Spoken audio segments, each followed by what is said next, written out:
All right, so our topic is on simplifying radical expressions.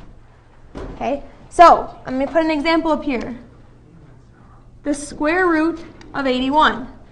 The square root is the same thing as saying radical.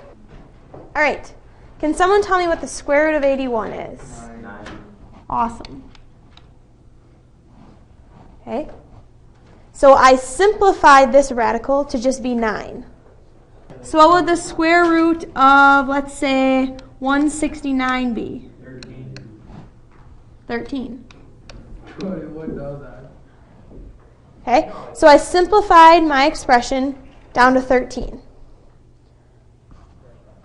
Okay, what about the square root of 54? What is the square root of 54? Okay, so he gave me a decimal. What did you say it was? 7.34. Okay, after today, starting today, this is no longer acceptable. I never want to see decimals again when you're simplifying radicals. Kind of.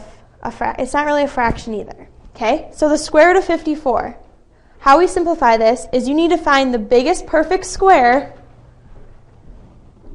that fits into 54 evenly. Okay, so what are some perfect squares? So the perfect squares are 1, 4, 9, 16, 25, 36. Which of these do you think would fit into 54? 7 times 7. So you think if I took 54 divided by 49, so somebody do that on your calculator.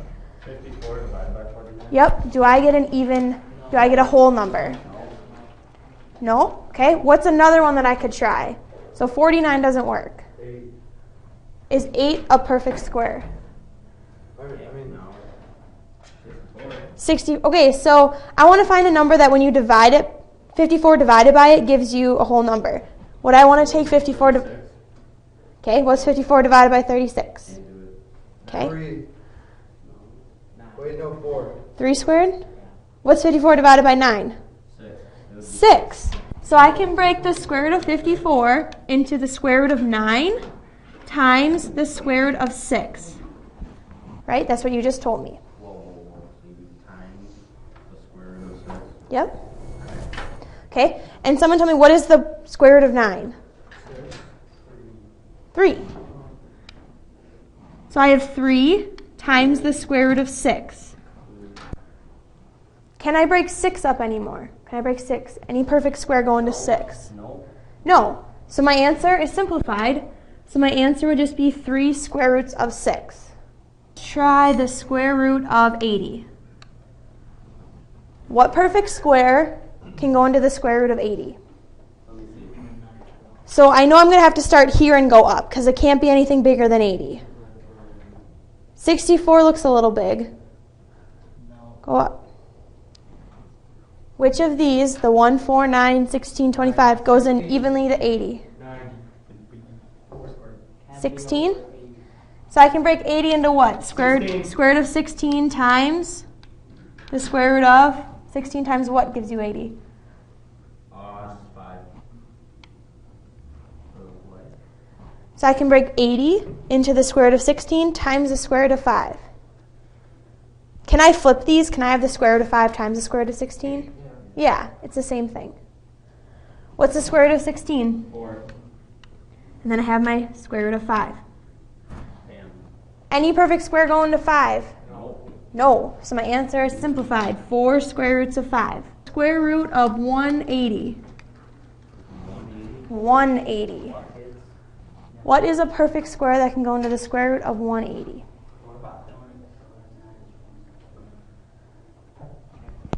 Okay, yep, we don't want to go any, good. We don't want to go bigger than 14 squared, or 13 squared. So what is a perfect square that can go into 180? 9. Okay, that works. 9 times what gives you 180? 20. So the square root of 9 times the square root of 20. Okay, what is the square root of 9? 3 times the square root of 20. Is there a perfect square that can go into 20? Nope. What is it, Jacob? Good. I can break the square root of 20 up again. So I have 3 times, I can break 20 into the square root of 4 times the square root of 5. What's the square root of 4? 2. 3. Times the square root of 5. Can I break 5 up anymore? Is that 3 times 2? Yep. I can't break 5 up anymore, great. So I'm going to continue simplifying. 3 times 2 gives me 6. So my answer is 6 square roots of 5. That was a long one. Now, looking at 180 again, is there a bigger perfect square that can go into 180?